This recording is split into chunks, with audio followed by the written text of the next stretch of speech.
नव्या को अविनाश की तरफ से किसी भी तरह की मदद नहीं मिली थी, इसलिए वो अकेले ही आरव को ढूंढने सिन्हा पैराडाइज में चुपके से आ गई थी।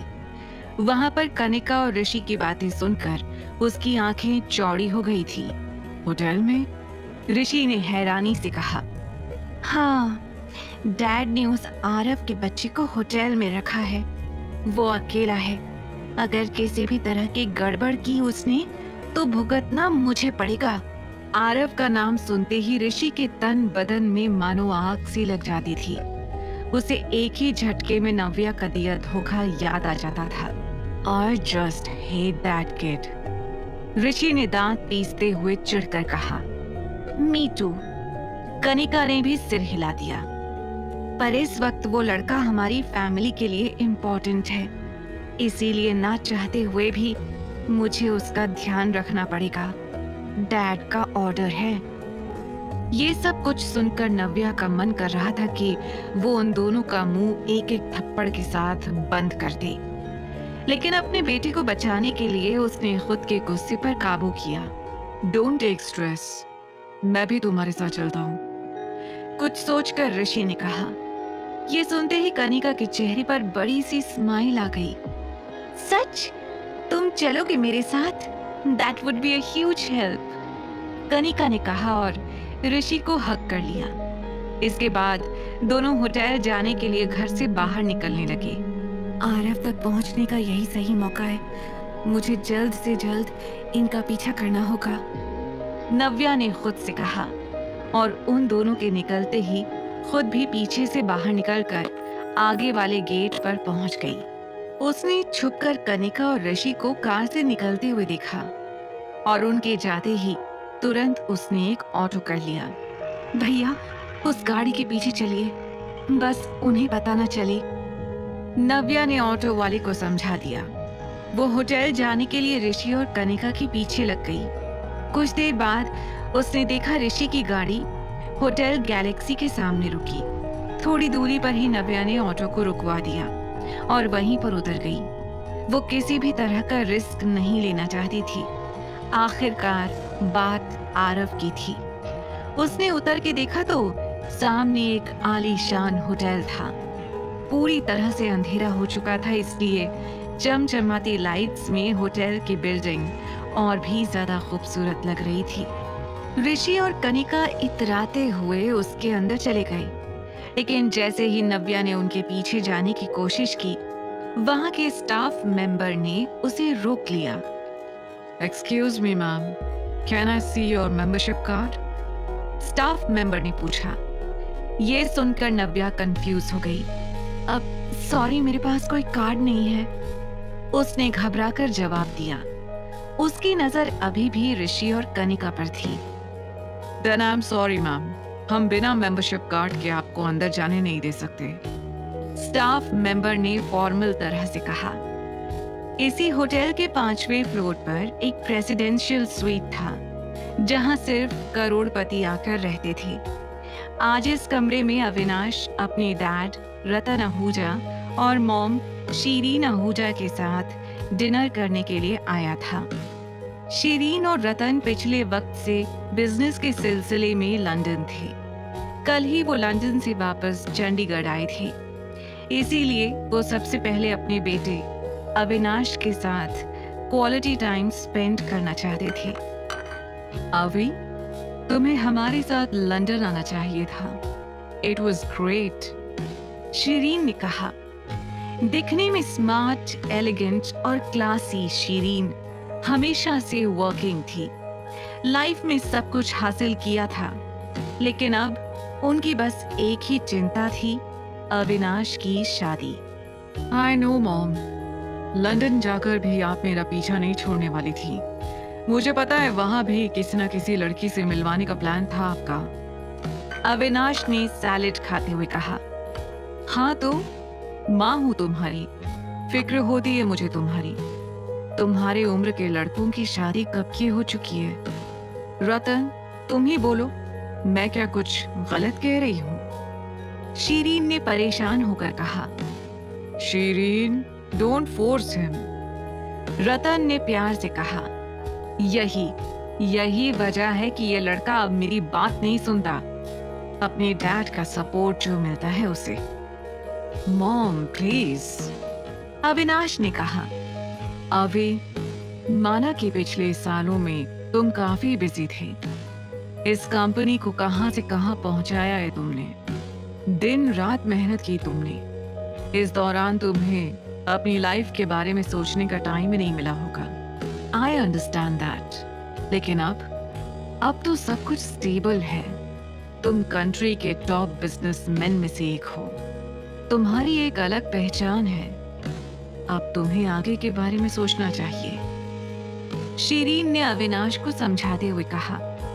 एक माँ होने के नाते शिरीन के भी वही अरमान थे जो हर माँ के होते हैं। शिरीन सही कह रही है। Company is doing well now. अब तुम्हें अपनी शादी के बारे में सोचना चाहिए। मुझे तो समझ ही नहीं आता कि अभी तक तुम्हारी कोई गर्लफ्रेंड कैसे नहीं बनी। ये सुनकर अविनाश ने इरिटेट होकर कहा, डैड, मैं शादी करने से मना नहीं कर रहा हूं, लेकिन मैं ये सिर्फ करने के लिए नहीं करना चाहता। There has to be emotions। Avinash ये कह ही रहा था कि तभी उसकी नजर खिड़की से बाहर गई। उसने स्वीट के बाहर जो देखा, उसने उसका ध्यान पूरी तरह से अपनी ओर खींच लिया था। ये यहाँ भी, उसने मन में सोचा। अविनाश साफ देख पा रहा था कि नव्या घबराई हुई और परेशान सी होटल के बाहर खड़ी हुई थी। उसी वक्त शिरीन का ध्यान अविनाश की तनी हुई आईब्रोज पर गया। उसने तुरंत पूछा, अभी, what happened? Is everything all right? ये सुनते ही अविनाश ने वापस अपना ध्यान अपनी डिनर पर लगा लिया। Nothing much। कहकर वो ऐसे प्रिटेंड करने लगा जैसे उसने नव्या को देखा ही नहीं। उसने अपनी नजर नव्या से जरूर हटा ली थी, लेकिन उसके मन और दिमाग में अभी भी वही घूम रही थी। ये लड़की यहाँ क्या कर रही है? मेरा पीछा? पर क्यों? चाहती क्या है ये? वो डिनर के वक्त मन ही मन सोच रहा था। यहाँ होटल के बाहर खड़े होकर नव्या ने भी खिड़की के अंदर अविनाश का चेहरा देख लिया था, लेकिन उसने भी अविनाश से अपना ध्यान तुरंत हटा लिया। वो बस यही सोच रही थी कि आरव को इस होटल से बाहर कैसे निकाले, और उससे भी पहले वो खुद इस होटल के अंदर कैसे जाए। तभी उसका ध्यान सामने लगे हुए बोर्ड पर गया, जिस पर लिखा हुआ था, we are hiring waiter and waitresses. ये पढ़कर नव्या ने सोच लिया कि उसको क्या करना है। वो तुरंत तेजी से अंदर गई और अंदर जाकर उसने होटल स्टाफ से कहा, मेरे पास यहाँ की मेंबरशिप कार्ड नहीं है, क्योंकि मैं यहाँ वेट्रेस की जॉब के लिए अप्लाई करने के लिए आई हूँ। नव्या ने बड़ी एक्साइटमेंट से कहा। ये सुनकर रिसेप्शनिस्ट हैरान रह गई। नव्या को देखकर उसे लग ही नहीं रहा था कि वो वेट्रेस बनना चाहती होगी।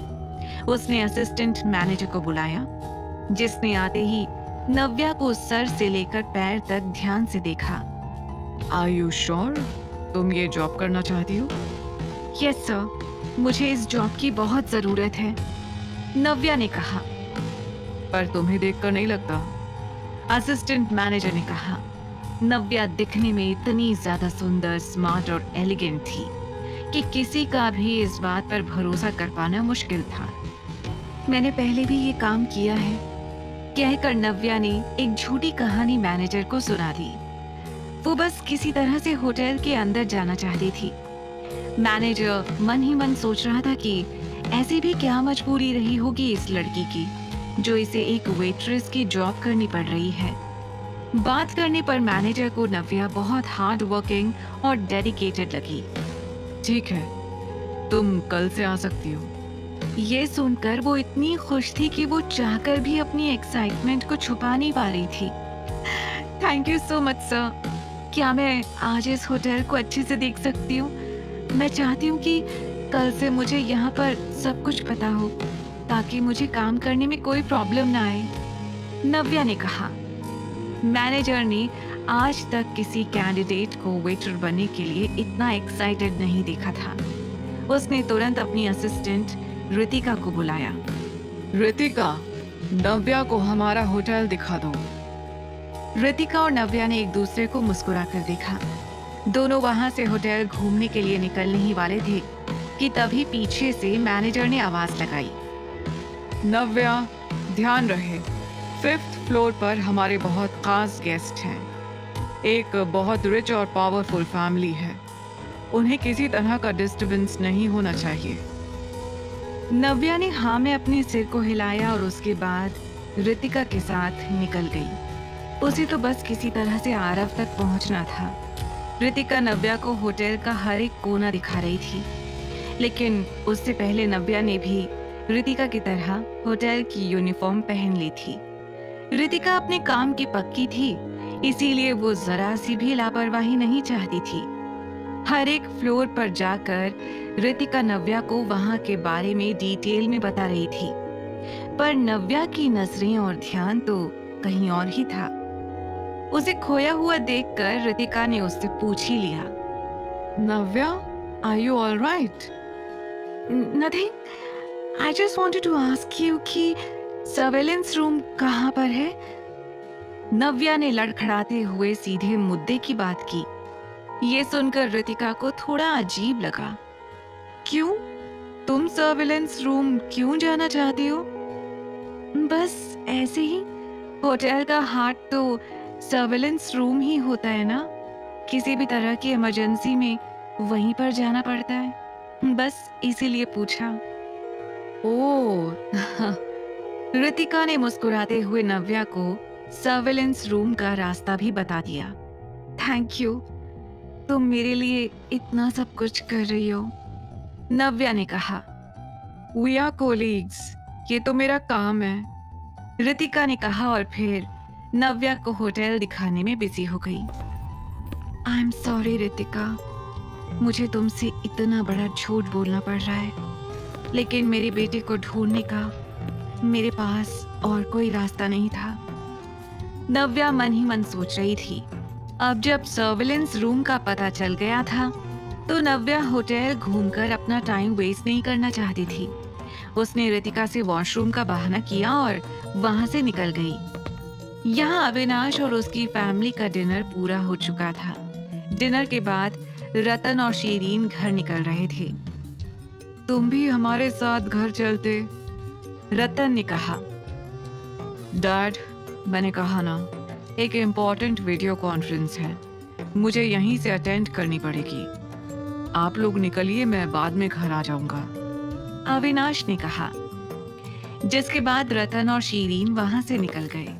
अविनाश अपनी सोशल गेटअप में आ चुका था, शर्ट, टाई और सामने लैपटॉप। यहाँ नव्या वॉशरूम का बहाना करके सर्विलेंस रूम ढूंढने निकल गई थी, लेकिन अभी तक उसे सर्विलेंस रूम मिला नहीं था।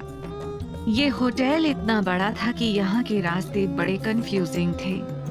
वो रितिका के बताए हुए फ्लोर पर घूम रही थी, लेकिन उसे समझ नहीं आ रहा था कि रितिका ने किस डायरेक्शन में जाने के लिए कहा था। तभी अचानक नव्या एक लिफ्ट के सामने आ गई और लिफ्ट का दरवाजा खुल गया। दरवाजा खुलते ही नव्या ने देखा कि लिफ्ट के अंदर ऋषि और कनिका थे। Oh no! कहते हुए नव्या घबरा कर मुड़ गई। एक पल के लिए उसे लगा जैसे वो पकड़ी गई थी। अगर इन लोगों ने मुझे देख लिया तो मैं आरव को कभी ढूंढ नहीं पाऊंगी। No no no no no! मन ही मन सोचती हुई नव्या पीछे मुड़ी हुई थी। पर अच्छी बात यह थी कि उसने होटल की यूनिफॉर्म पहन रखी थी, इसलिए ऋषि और कनिका उसके बगल से निकल गए, पर उसे पहचान नहीं पाए। उन लोगों के आगे जाते ही नव्या ने सुकून भरी गहरी सांस ली। ये 4th फ्लोर है। मैंने इन दोनों को नीचे तो नहीं देखा, मतलब ये ऊपर वाले किसी फ्लोर से आ रहे हैं। सोचते हुए नव्या तुरंत लिफ्ट के अंदर चली गई। उसने सोच लिया था कि वो 4th से ऊपर वाले सारे फ्लोर्स को चेक करेगी। जैसे ही वो 5th फ्लोर पर पहुंची, उसने अपने सामने 2 हट्टे कट्टे लोगों को देखा। ब्लैक सूट, लंबी हाइट, देखने में बॉडीगार्ड्स जैसे लग रहे थे। इस फ्लोर पर गार्ड्स? हो सकता है आरव इसी फ्लोर पर हो। नव्या ने मन में सोचा। आखिर कहाँ था आरव? क्या नव्या पहुंच पाएगी आरव तक? क्या होगी अविनाश और नव्या की मुलाकात? जानने के लिए सुनते रहिए द रिटर्न।